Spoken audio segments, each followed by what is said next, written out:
आप देख रहे हैं सहारा टुडे। हर पल खबरों से अपडेट रहने के लिए हमारे चैनल को अभी सब्सक्राइब करें, लाइक करें, फीडबैक जरूर दें और बेल आइकन जरूर दबा दें।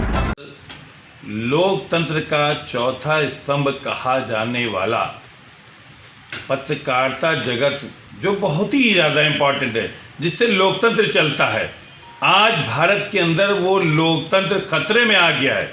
वो पत्रकारिता अगर किसी के फेवर में लिखा जाता है तो कोई खुश हो जाता है और जिसके खिलाफ लिखा जाता है वो नाराज हो जाता है। आखिर पत्रकारिता के साथ में, पत्रकार के साथ में ऐसी घटना क्यों होती है, ये बहुत बड़ा प्रश्न है। जिस तरह से महाराष्ट्र हो या कोई भी प्रदेश हो, पत्रकार स्वतंत्र होता है, लिखने के लिए स्वतंत्र होता है, बोलने के लिए। इसी वजह से पत्रकारिता अगर उस पर लोकतंत्र में हमला होगा, उसकी लेखनी पे हमला होगा, तो भारत के अंदर बचेगा क्या।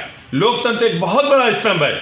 ये स्तंभ ये जब टूट जाएगा, ये पाया टूट जाएगा, तो क्या होगा यहाँ भारत के अंदर। कैसे लोकतंत्र, कैसे गरीबों की आवाज़ उठेगी। ऐसे ऐसे लोग हैं जिनकी आवाज़ में दब जाती है ये लोकतंत्र की आवाज़, लेकिन ये पत्रकार है और ये पत्रकारिता उस आवाज़ को वहाँ तक पहुँचाता है। सड़क से लेके संसद तक बहुत बड़ा काम, पत्रकार की बहुत बड़ी जिम्मेदारी है। अगर पत्रकारिता को राजनीतिक चश्मे से, राजनीतिक आईने से देखा जाएगा तो बहुत गजब हो जाएगा। आज जिस तरह महाराष्ट्र में हुआ, बात सरकार की नहीं, बात पत्रकार की। आखिर क्यों हो रहा है ऐसा।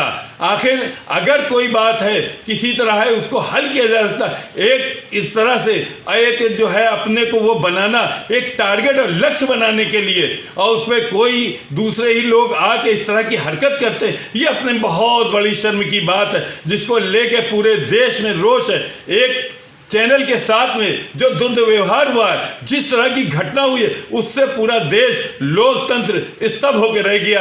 आखिर क्या बचा है। क्या पत्रकारों के साथ में यही होगा, पत्रकारिता के साथ में यही होगा। ये लेके पूरे देश में सवाल है। हर जगह युवाओं में, नेताओं में, सामाजिक संगठनों में, धार्मिक राजनीतिक संगठनों में, हर जगह ये सवाल उठ रहा है। आखिर पत्रकारिता के साथ में क्या हो रहा है, भारत में क्या हो रहा है, ये कब तक चलता रहेगा। जीत प्रताप सिन्हा। ये बताइए, जो भारत के अंदर जो ये घटना हुई है पत्रकार को लेके, जिस तरह से समाचार चैनल में जिस तरह से ये घटना हुई, इस पर क्या करेंगे। मैं आपके इस चैनल के माध्यम से एक साफ संदेश देना चाहता हूँ कि जो इस तरह की घटनाएं जो हुई हैं अभी पिछले कुछ दिनों में, जो पत्रकार जो हैं अर्नब गोस्वामी जो रिपब्लिक भारत के नाम से मीडिया चैनल है उनका अपना, तो मैं तो इस तरह की जो घटना हुई है इसकी निंदा करता हूं, क्योंकि इस तरह की घटना मुझे लगता है अगर इस देश में अगर पत्रकारिता का कोई स्थान नहीं है, तो फिर इस देश की जो जनता की आवाज़ है, इस देश की जनता की आवाज़ को, जो देश की जनता की ज़रूरतें हैं, जनता की समस्या हैं, उसको हम जैसे लोगों तक पहुंचाने का काम और लोगों के बीच तक लोगों की समस्याओं को निकालने का हमेशा पत्रकार लोग करते रहे हैं। और अर्नब गोस्वामी के साथ जो घटना हुई है, इससे साफ एक संदेश आ रहा है कि महाराष्ट्र सरकार के पास जो है कि अब कोई मुद्दा बचा नहीं है। महाराष्ट्र सरकार खाली अपनी गद्दी बचाने के लिए, अपनी सरकार बचाने के लिए ऐसी घटनाएं कर रही हैं, और इस तरह का जो घटनाक्रम हुआ मैं इसकी बहुत निंदा करता हूं। कल जैसा मुझे जानकारी हुई कि पुलिस वहाँ पर जबरन उनके निवास पे पहुंची अर्नब गोस्वामी जी के यहाँ, उनके परिवार के साथ बदतमीजी करी और उनके साथ उनको जबरन पुलिस लेकर गई है। तो इस तरह की चीज़ें मुझे लगता है कि अभी तक तो लोकतंत्र में किसी राज्य में किसी सरकार ने इस तरह की चीज़ें नहीं करी है, और केंद्र में हमारी भारतीय जनता पार्टी की सरकार है। भारतीय जनता पार्टी ने पूरा संज्ञान लिया इस घटना का, और बहुत ही जल्दी इसमें जो भारतीय जनता पार्टी की सरकार की तरफ से बनेगा, इस पर उचित कार्रवाई के निर्देश दिए जाएंगे। महाराष्ट्र सरकार जो है, चूँकि ये जो अर्नब गोस्वामी थे सरकार के अगेंस्ट थे, इस वजह से इन पे कार्रवाई की गई। क्या मानते हैं अर्नब गोस्वामी जी सरकार के अगेंस्ट होना, देखिए कोई भी पत्रकार, कोई भी मीडिया चैनल अगर होता है वो चीज़ों को दिखाने का कार्य करता है। अर्नब गोस्वामी जी ने जो महाराष्ट्र में भी कुछ महीनों पहले जो सुशांत सिंह राजपूत, जो कि एक अभिनेता की जो वहाँ पर एक जो मृत्यु हुई थी, जिसको उन्होंने सुसाइड का एक पूरा वो बना के दिया था कि ध्रुवीकरण कर दिया था घटना का कि सुसाइड केस है, बल्कि उसके ऊपर जांच नहीं होने दी थी। बिहार से जब पूरी जांच की टीम वहाँ पर गई तो उनको वहाँ पे क्वारंटाइन कर दिया गया, जांच नहीं करने दी गई, उनका पूरा सपोर्ट नहीं करने दिया गया। उसके बाद में सुप्रीम कोर्ट ने इसका निर्देश दिया सीबीआई जांच होने का। तो वो घटनाक्रम कैसा था सबकी जानकारी में, और उसमें महाराष्ट्र सरकार के बहुत सारे नेता भी उसके अंदर लिप्त थे, और इसको इस चीज़ को मतलब आगे जनता की आवाज़ जनता के बीच में पहुँचाने का, और इसको इन चीज़ों को घटनाक्रम के बारे में जानकारी देने का काम उन्होंने अपने चैनल के माध्यम से किया, तो मुझे नहीं लगता है इन्होंने कोई गलत काम किया। और जो सरकार विरोधी बात है, जो चीज़ सरकार के विरोध में अपने आप आएगी तो वो सरकार विरोधी तो कहलाई जाती है। उन्होंने खाली इतना कार्य किया अर्नब गोस्वामी जी ने कि अपने चैनल के माध्यम से जो चीज़ सही थी, जो नेता उसके अंदर लिप्त थे, कई नेता ऐसे हैं जो कि शिवसेना के उसके अंदर लिप्त थे, इनकी जिसमें कि जो मुख्यमंत्री जी के बेटे का नाम भी आ रहा था, आदित्य ठाकरे जी का, उन्होंने उन चीज़ों को लोगों के संज्ञान में लाने का कार्य अपने चैनल के माध्यम से किया। तो मुझे नहीं लगता है कि उन्होंने कोई गलत कार्य किया। बाकी सही और झूठ क्या इसका फैसला देखिए, अभी सीबीआई जांच कर रही है, इसका फैसला तो अभी कोर्ट करेगी। क्या आप मानते हैं कि पत्रकारिता का भी राजनीतिकरण हो रहा है?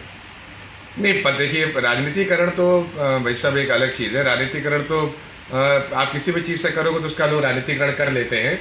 पत्रकारों के अंदर भी कई चैनल है, कई उनके अंदर हम लोग भी जाते रहते हैं, हम लोग देखते रहते हैं। हमारे कानपुर महानगर में कई संस्थाएं चलती हैं पत्रकारों की, विभिन्न संस्थाएं हैं, जैसे कि क्षेत्र वाइज संस्थाएं चलती हैं। उनका राजनीतिकरण, उनका अपना एक जो यूनिटी है, ग्रुप है, वो अलग है।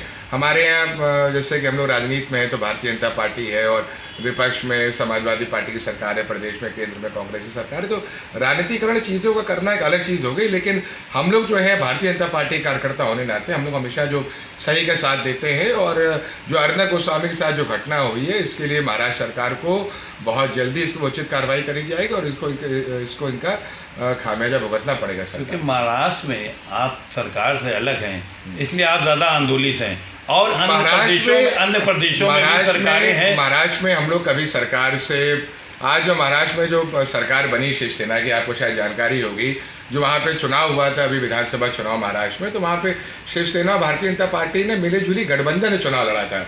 तो लोगों ने शिवसेना को भारतीय जनता पार्टी का चेहरा देख के भारतीय जनता पार्टी के नाम पे शिवसेना को वोट दिया। शिवसेना का जो अपना जनाधार था वो बाला साहब ठाकरे के समय था, और बाला साहब ठाकरे के देहांत के बाद से जो कि उस परिवार में अपनी आपसी घटनाएं चल रही हैं, वो किसी से छुपी नहीं है।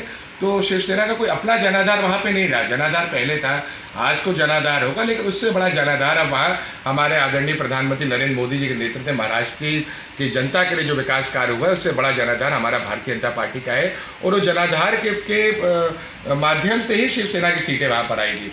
उसके बाद शिवसेना के मन में लालच जा गया। शिवसेना देखिए बाला साहब ठाकरे वहाँ पर, हम सब जितने भी लोग उनका सम्मान करते हैं, आज भी दिल से सम्मान करते हैं, हमेशा सम्मान करते रहेंगे।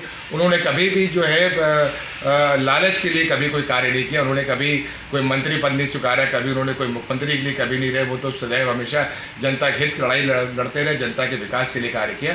इसीलिए भारतीय जनता पार्टी ने बाला साहब ठाकरे के समय से शिवसेना के साथ गठबंधन किया था। उसी का नतीजा था कि शिवसेना की जो सीटें आई।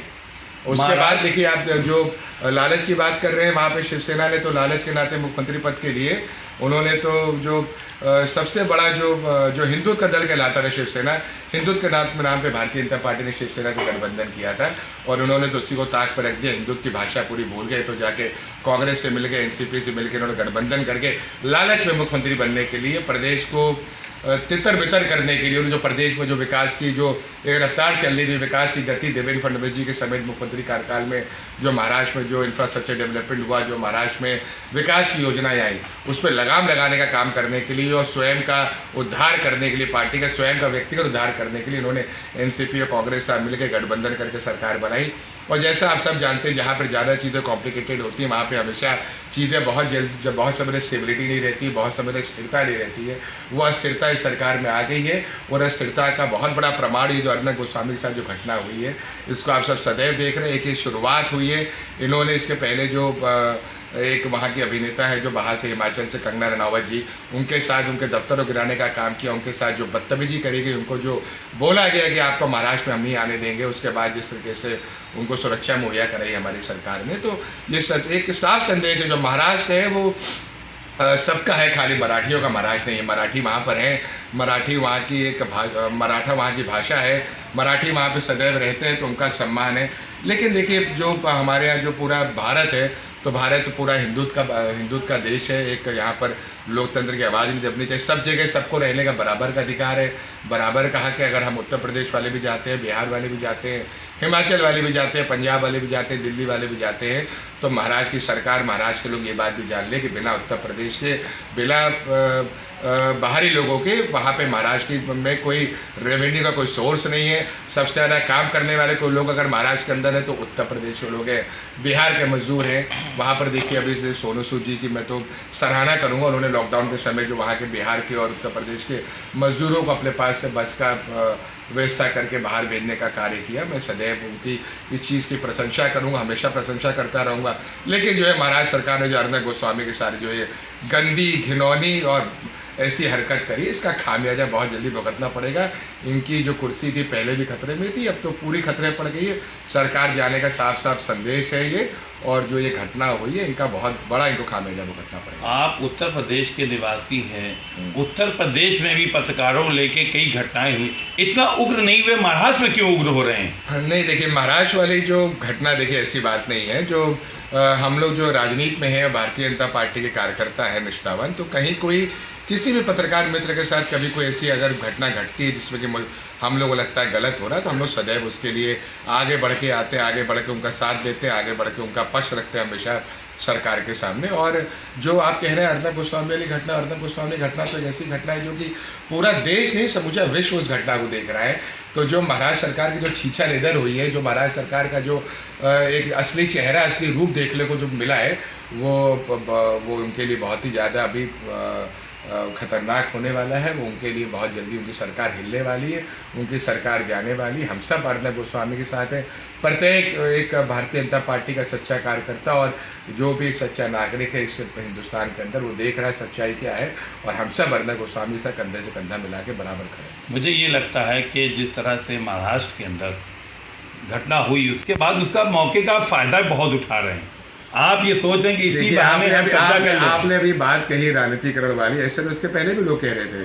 जब सुशांत सिंह राजपूत वाली जब घटना घटी थी, और जब कोई बाहर का, बिहार का बेटा जाके वहाँ पर उसने फिल्म इंडस्ट्री में नाम कमाया, तो वहाँ के लोगों ने उसको नहीं करने दिया।